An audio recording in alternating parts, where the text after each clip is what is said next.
इस क्षण का सभी को इंतज़ार और सुनीता विलियम्स अब सबके सामने पृथ्वी पर सफलतापूर्वक उनकी वापसी हुई है और ये तस्वीरें आज गवाह बनी हैं।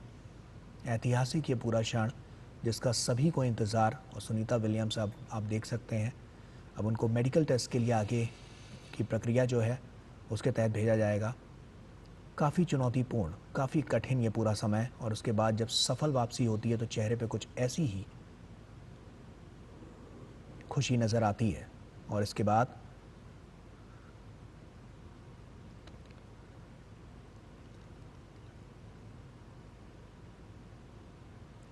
आप देखिए ये तस्वीरें जो एक सफल परीक्षण, सफल एक मिशन को दर्शा रही हैं और सफलतापूर्वक किस तरह से